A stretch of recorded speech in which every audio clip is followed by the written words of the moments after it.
Hey everyone, welcome to my YouTube channel Any Labs, where we explore how to use AI to solve real world problems. A couple of months ago, I built an AI agent to automate meal planning. If you haven't seen it, check out my YouTube video for a demo. After sharing the demo on my socials, several people reached out not to talk about the tech behind it, but to ask how they could use it themselves. This was just the validation I wanted, but turning my Python prototype into a real product was a real next challenge. I had never done something like this before, so naturally I turned to AI for help. At the time, I didn't realize I was engaging in what's now called vibe coding. AI expert Andre Karpathy popularized this concept, where essentially instead of manually coding, you guide AI to do the heavy lifting while you focus on the big picture. And that's exactly what I did. I experimented with Bolt and Lovable, two AI powered tools that can build websites for you. My prompt was pretty simple.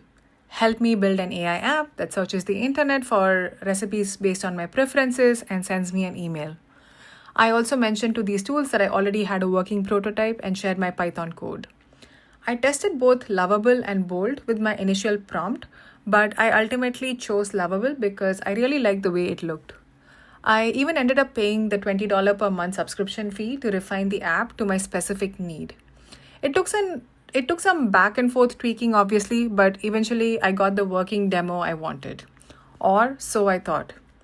So, on the surface, the demo looked fine. The UI is clean, the app appears to be functional, everything seems to be working as intended. But then, when I started clicking the links, I noticed that these links actually don't exist. This is because Lovable had stripped away all the intelligence that I had built and had oversimplified the prompt behind it. This resulted in hallucinated responses, which are basically URLs that don't exist. The root of the problem is Lovable uses Supabase, which is a serverless backend that offers computing via edge functions that need to be written in TypeScript. And that's something I don't have a lot of experience in. This meant I had two choices: rebuild my entire logic in TypeScript or move away from a serverless approach like Supabase and use something like AWS where I have more flexibility.